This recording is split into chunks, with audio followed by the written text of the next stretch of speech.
On October 4, 2016, this was last year, in the heat of the presidential election, October 4, in Indiana, just before the Hoosier State's October 11 deadline to register for the November 8 presidential election, in which then Indiana Governor Mike Pence was on the ticket as the vice presidential candidate on October 4.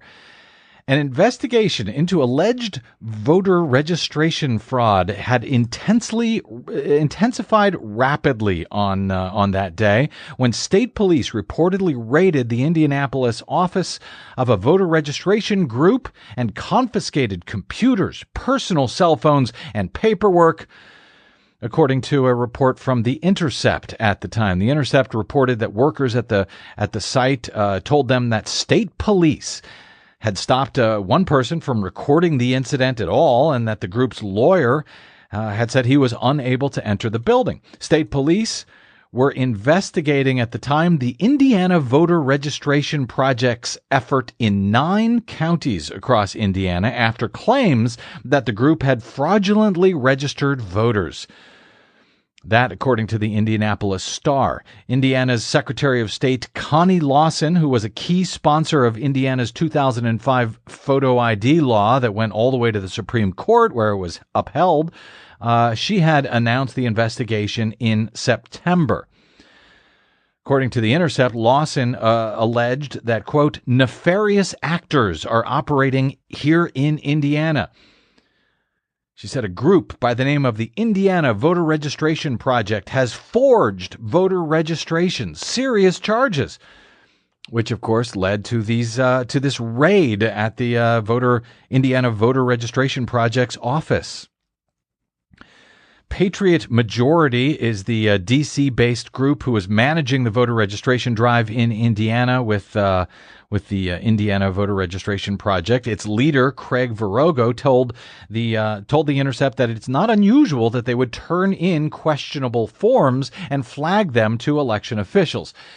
We have gone over this many, many times over many, many years in regard to the Acorn story. You will recall that back then they were claiming that Acorn was turning in all of these fraudulent registrations. It was voter fraud, et cetera, et cetera. Well, the rule of law is that even if you get a fraudulent registration or registration that is defective in some way, you still must turn that in to officials. You flag it and say, hey, we have questions about this registration form, but you turn it in. You can't not turn it in. Right, because as a voter registration organization, you are not the person who's supposed to decide whether that person gets registered. That's up to the Secretary of State. The election officials or the county officials. Exactly. To verify who you are. You don't want some schmo on the street who's getting paid to do a voter registration drive to decide whether you get to whether vote it's valid or not. Exactly. Yeah. I mean, those are weasel words, and it's intentionally misleading for them to pretend like there was something wrong with them turning in fraudulent registrations. Yet that's what they were pretending, that there was something, that this was some big scam. And but it wasn't unusual that they turned in those forms. What was unusual, according to election law experts at the time, is for police to raid a voter registration office and take all of their gear and, of course, do so in the proximity to an election. Just barely 1 month before an election, and in this case, about 7 days before the registration deadline would cut off in Indiana.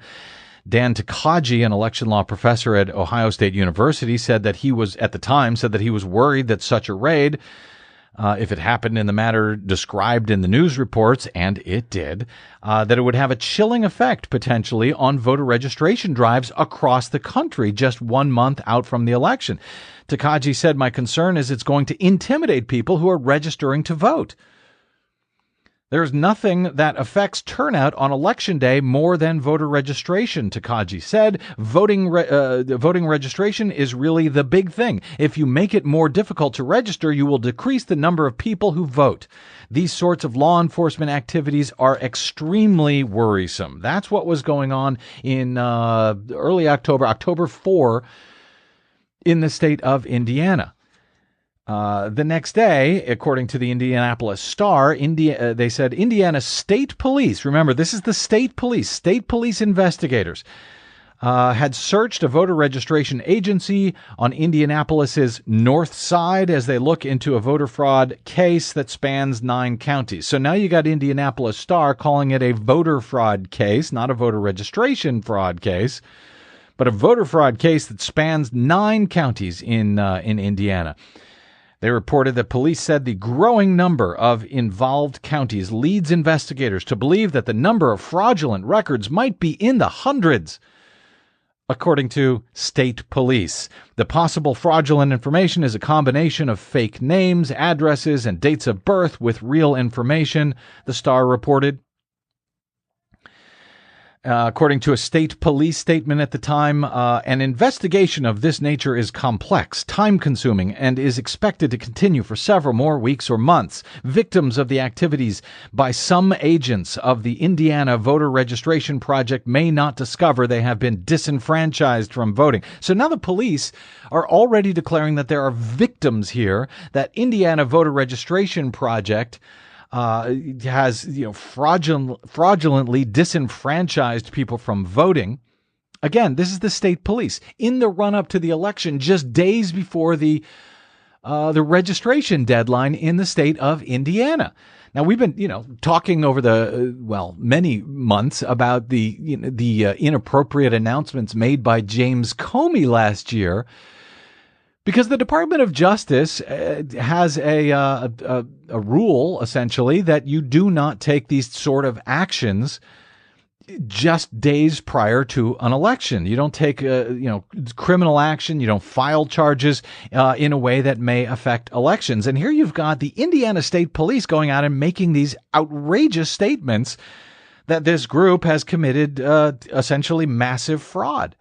The president, again, of Patriot Majority, Craig Verhooga, said because the IVRP, the Indiana Voter Registration Project, had been specifically referenced in that statement from both the state police and from the Secretary of State, that the investigation could likely impede the processing of some 45,000 voter registration cards that had been completed through the organization across the state. And he later went on to say that another 10,000, because they shut them down. They shut this group down at the time. Another 10,000 or so registrations they might have collected prior to the October 11 deadline last year. He said the IVRP uses quality control procedures in an effort to catch issues with voter registrations. He said any of the applications that had been earmarked as fraud were already earmarked by the IVRP as incomplete or incorrect when they were handed in to the counties or the state. For example, he said if someone transposes digits in a phone number or forgets to fill out their zip code, the canvasser cannot complete that information for them.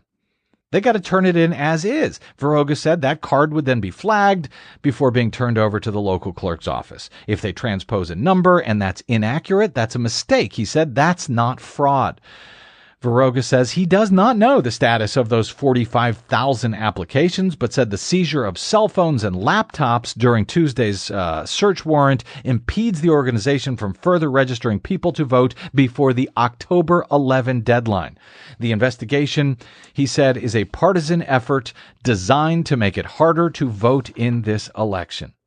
State Police Captain David Burston said at the time that the complexity of the investigation likely means that the work will continue until well after the November elections. He said, "We wouldn't be investigating if we weren't still finding issues that are indicative of fraudulent acts." This is not the Secretary of State's investigation. This is the Indiana State Police's investigation, he said. The Indiana State Police, run by who? The governor of the state of Indiana. Who was the governor of the state of Indiana at the time that all of this was going on? That would be now Vice President Mike Pence, of course. A few days later, actually on October 11, which was the registration deadline in Indiana, then vice presidential candidate Mike Pence, the governor of Indiana, was speaking at a rally in Newton, Iowa, where he was asked by a distraught voter who was terribly worried very concerned about voter fraud. All of these stories they've been hearing, from places like the Indianapolis Star reporting this major effort in county after county across the state of Indiana from this Democratic-leaning group who was registering voters. She was very, very distraught about all of these reports she's hearing, wondered what Mike Pence was going to do about it in Indiana, in Iowa, all across the country. Here is some of her question and Mike Pence's response on that day. My name is Rhonda. Rhonda? And I'm on social media every day, all day, nonstop, pushing Trump. And one of the biggest things I can tell you that a lot of us are scared of is this voter fraud.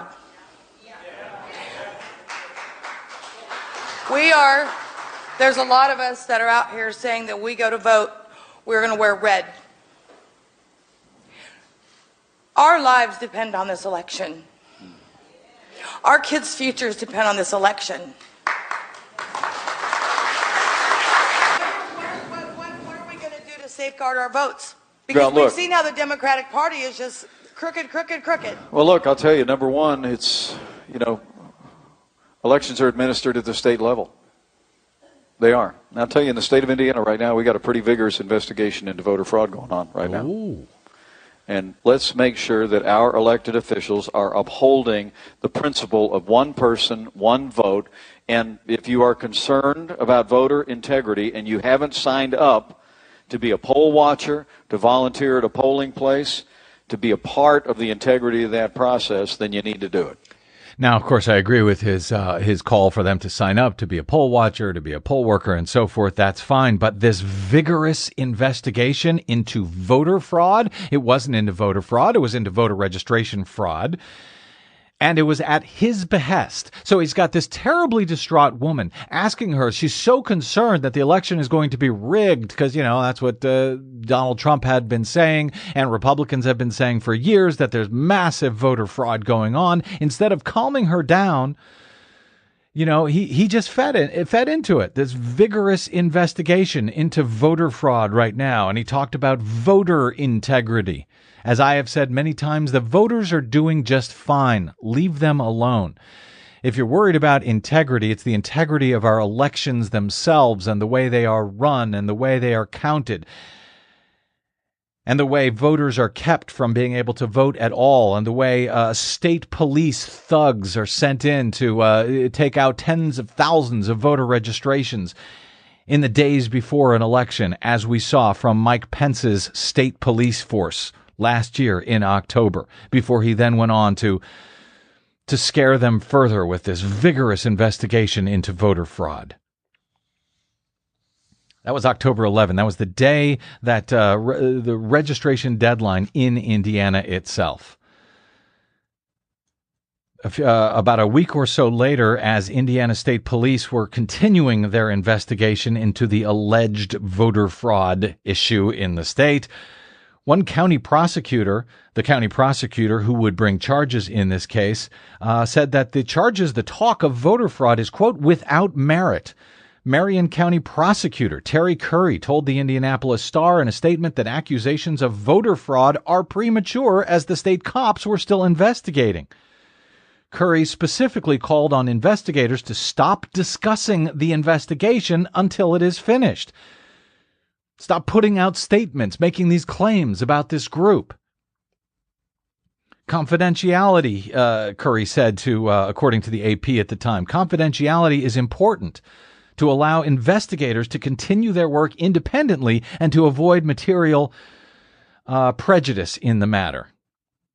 And yet State Police Superintendent, again, Mike Pence's State Police Superintendent, Doug Carter, had been very vocal about charges of voter fraud. He had appeared on local TV saying things like, quote, there's voter fraud and voter forgery in every state of America.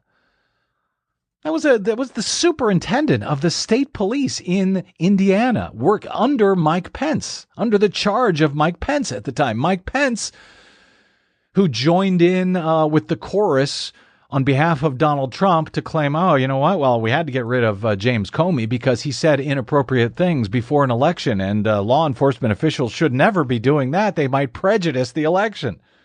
And yet his own state police superintendent was doing exactly that. And Mike Pence, no, did not go out and fire him, did he? The way Donald Trump fired Comey months and months later. Curry said in his statement he was worried that investigators were making statements about the alleged voter fraud case. This is Curry, the prosecutor, before the evidence was actually in. And he had encouraged the state police to stop speaking publicly about the investigation until they have finished their work. So this is like weeks after this raid. They have been talking about it the whole time. They had raided, TPM points out they had confiscated computers, cell phones, other records. As I said, they were looking into potential allegations of voter registration fraud by the Indiana Voter Registration Project. The group focused on registering African American voters in Indiana. Now, the Indiana Voter Registration Project had actually hired a group called Target Smart, who determined that it wasn't their registrations that were bad. They were coming back and they were getting a lot of bad records. Instead, it was actually old information in the state's voter database for some 800,000 voters, which made some of their information look like it didn't match. Their new information didn't seem to match the old information. So, Desi Doyen, if you had been registered at some address in Indiana and then you moved, and you filled out a form with... I re-registered as one would normally do with my new address. With this group, and that got turned in, they'd say, aha, look, they're changing Desi Doyen's address. It's fraud. And apparently, they had found, when they looked at the data, some 800,000 old, dead, bad registrations. That happens. People die. People move. They move from county to county. They move from state to state. But they ended up with, hundreds of thousands of bad data in the state's database. Now, Mother Jones said that the state police had stated in affidavits released after the election that they believed that among the thousands of registration forms the group turned in were some that appeared to have been forged. From the evidence presented, it seemed likely that a few canvassers had, in fact, fraudulently filled out applications, but Patriot Majority USA claimed that it was vindicated by the release of those documents, in addition to apparent evidence of forged applications, because they showed that the group's staff had actually flagged those suspect applications for county authorities. So in cases where you had a temporary worker who was hired to do registration, and they put some information on there that they shouldn't have, the group had flagged it and turned it in. The process worked. One of the folks with Patriot Majority USA conceded that it's possible that a few canvassers had broken the rules and forged applications, but that could not account for the accusation of large-scale fraud that was coming out of the Secretary of State's office and out of state police. She had said, remember, thousands of dates of birth and first names were changed, she claimed in a statement back in October of 2016. And yet there is no evidence that any fraudulent ballots were ultimately cast in the state of Indiana. None. And everyone has since forgotten about all of that voter fraud after the election was over, it seems. They forgot about Mike Pence going out and declaring all of this voter fraud. In late January, the state police finished their investigation. They turned it over to the Marion County prosecutor to determine whether to file any charges. There have been no charges filed. Contrary to Pence's statement, about this, of all this voter fraud, contrary to Pence's statement, a spokeswoman for the prosecutor's office stressed that the police had not investigated voter fraud. They were looking at voter registration discrepancies, and that the investigation was not into fraudulent voting. That would be ballots being cast improperly.